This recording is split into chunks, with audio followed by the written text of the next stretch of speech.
Hello and welcome back to Elden Ring and a new Things You Didn't Know episode here on Rage Gaming and with myself, Hollow. Today we're going to take a look at some discussions and topics that we've talked about in the previous series and follow up from a really cool idea that we had where we're looking at unique weapons, but now talking about armor sets. A varied episode today though, we've got some lore and some discussions to go through, so let's just jump in and begin with the first thing. We kick today's episode off with some interesting armor comparisons. Something we've done in the series recently is take a look at certain weapons, their history and lore and inspiration. But a great topic that's come out from that I didn't really think about was also, of course, armor sets and equipment. It was Colin Wellen in the comments who talked about a specific armor piece, the Banished Knight set. When altered, we can get a good look at the whole armor piece itself, and yeah, it's not under all that cloak and such. Obviously it has that hilarious long white hair coming out the back, but this is actually a really familiar armor set with that incredible cod piece you gotta protect the goods. Very clearly inspired by one specific armor set, which I'm gonna mispronounce because it's apparently an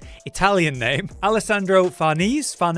Colin believes this is a striking resemblance between the two, and I must agree. Of course, the original has that golden aspect to it, but it's the little details, like the shoulders, the one higher, bigger shoulder, the very shape of the armor, and as Colin says, the winged creature that sits upon the head. Now in Elden Ring, it is a bit different, isn't it? They have the dragon sitting upon the head. Whereas the real life armor, it also has a bird type thing on it. I mean, how do I describe that? A bird with a really long, almost chameleon-like tail and a woman's head? Quite peculiar, is it not? But the detailing of the armor and the design and style of it is very impressive. However, it doesn't have the cod piece, the vital cod piece protection. Everything else does seem very, very similar though, with little embellishments in Elden Ring's version, such as like that horn on the smaller shoulder. I really like this comparison, and I would love to look at more armor set comparisons. You know, the unique ones of real life that inspired a unique armor set in Elden Ring. In fact, Timothy Pilato in the comments had a similar idea,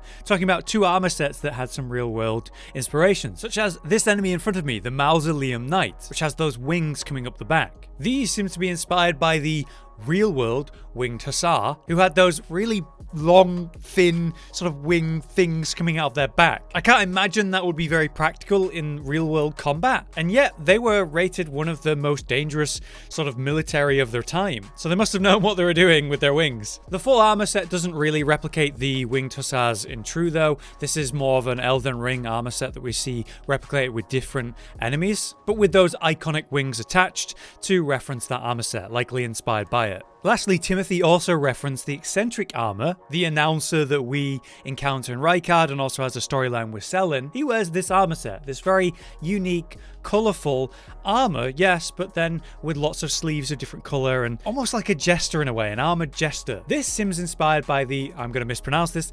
Landsknecht armor, which is meant to be fashion in steel, fashion in armor. I mean, maybe at one time. It is an armor set that is quite simple and functional, but then under it is the colour, the sleeves, the ribbons, the pops of stark contrasting colours. I could definitely see the comparison between these two, and again, I think this is one I agree on. If you guys have any more examples though of other unique armor sets and inspirations from real world, I'd love to look into it and learn a bit more about it.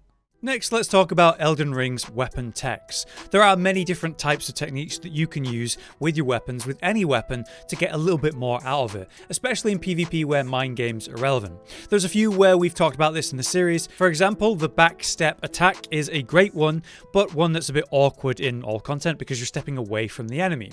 Whereas if you don't lock on backstep and then target, then do it, you move towards them as if you were facing them the whole time. That can be a great trick in PvP. Certain combos like power stance weapons are great for that because you have much more range and a bigger surprise attack. That's just one example, but something I've experienced in PvP recently that actually caught me out was something that was in the comments of last time by Jack Niles. Jack talks about the interesting jump tech that allows for a 360 use of a jump attack from a standpoint. That can be really good depending on the weapon.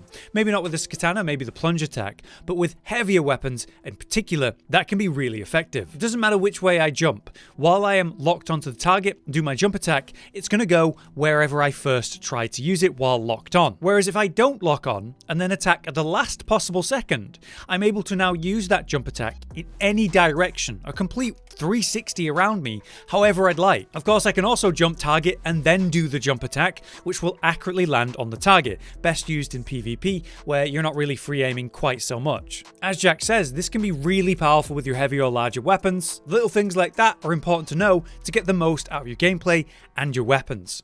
Moving on, in the last episode we talked about how you can alter armor sets, and how that can also reveal interesting lore beyond just, say, gaining or reducing your physical reduction and also the weight of the piece. Some of them even completely changes the effect of the gear, like how the duelist chest piece reveals the snakes underneath, and now that gains more enmity, making you more likely a target of the enemies. Aegis Amaranth was the one to bring up this chest piece that we're wearing, this of course being the black knife armor. This has a really cool effect, the concealing veil, which actually muffles the sound of the footsteps, because these are, assassins, and you can get the same effect by wearing their chest piece. And as you can see, or hear rather, I am basically not making any sound at all while full sprinting around on snow of all things, which should be crunching. As the description tells us, it's the scale armor used by the Black Knife assassins that was forged to make no sound. But then goes on to say that traces of power remain in the concealing veil, which is the cape or cloak. When we go to alter it, that is when that cape or cloak is removed. Again, it says the scale armor makes no sound, but very clearly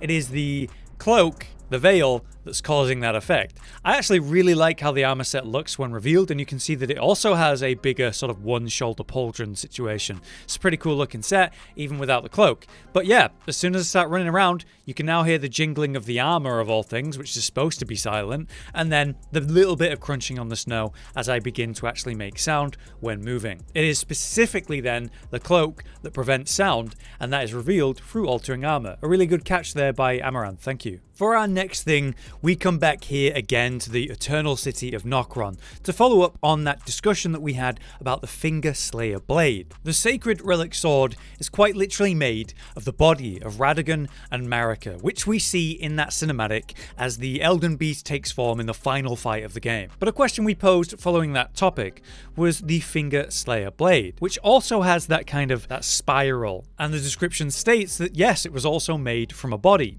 Now we were wondering who and what actually was able to transform. If not the Elden Beast, what was it that would transform something like that? Speculating that it could be a stell of all things that caused the sky to go out, a cosmic being like the Elden Beast, but of a different nature, capable of melding and transforming bodies in that way. 41 Solstice in the comments was saying that it's very possible the placement of the Fingerslayer Blade is actually the suggestion as who the body that was transformed into the Fingerslayer Blade actually was. When we consider the storyline is directly involved with Ranni, it was Solstice that suggested that if we didn't know where Ranni's original body was, maybe it could have even been hers. But a very likely candidate then could have in fact been her master, which is the armor I'm wearing right now, the Snow Witch. If you were unaware, Ranni and her current form is based on her old mentor. The old witch, as you can see, was Ranni's secret mentor, a witch who was well versed in cold sorceries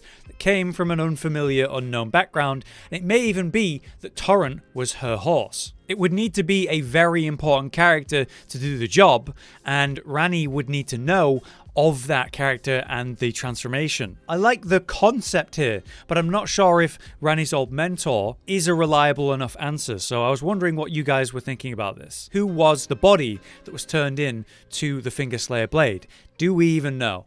Finally, for our last thing, I stand in front of the cocoon of the Empyrean, potentially Miquella. All suggestions say that this is indeed Miquella's body, but it's a massive cocoon. That's a massive body in there. And if we could get a closer look to really see what this looks like, maybe that would give us a little bit more information as to if this is Miquella.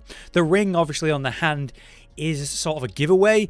And further, we only have images of Miquella as a child when he was small, being taken, for example, in the original cinematic, or here on the Sword of St. Trina, who is likely to have actually been Miquella on some travels in disguise. An adult form of Miquella here, with the eye on the forehead and the long flowing, you would imagine, golden locks. If only we could take a look inside the cocoon at the body and get a good look at what this actually looks like. Well, thanks to Slofsky once again, who continues to make these incredible posts on Twitter using the assets in-game to allow us to get a better look at what is in the game, the actual things. During a post about Mohgwyn's dynasty and the characters involved, we can see, yeah, Miquella, if that is indeed Miquella, inside the cocoon a lot clearer. And my God, does Miquella not look good. If that really is Miquella, maybe there would be sort of a telltale sign to show us that it would be. And, you know, looking at the forehead there is sort of a shape that could be a third eye. Obviously, this transformation has its sacrifices to actually get Miquella to age, and I'm not convinced it's gone all that well. But it is really cool to get a proper look at it in this way, and a huge thank you to Slofsky for doing this kind of thing and posting it online. As always, as I've highlighted this account, I really recommend you check it out, give it a follow, have a look at the rest of the post. For example, it's a whole post about the whole faction of the Mohgwyn dynasty, and here we can see, for example, an unmasked Vare to see what he looks like, and he's kind of quite chipper and happy. He is a gloomy, kind of dark, pale, uncomfortable character. You can see how the different characters all have the Mohgwyn dynasty sort of sigil branded onto their forehead, which is something you just never get to see in the game. Details like this are fascinating. That's why I talk about them in the series. Go check out the account if you're interested. But there you have it, another episode of things you didn't know in Elden Ring, done and dusted. I hope you enjoyed today's episode, and if you do get involved, let me know in the comments on the different topics we talked about today. Maybe make a suggestion for the series, an armor set, a weapon, or a thing that you just think most people don't know. Maybe we'll include it in the series, and if we do, I'll of course shout you out. For now though, I've been Hollow, you've been you. Thanks for watching, and we'll see you next time. Josh, Cotton, and Hollow with the videos, dropping the humor like a hammer on your tippy toes, bringing entertainment on a daily arrangement to take our insanity and turn it into entertainment. Yes, I said entertainment twice, to reiterate that it is nice to look into your faces on a mostly daily basis when you let us in your homes to make the whole world a stage. Goodbye.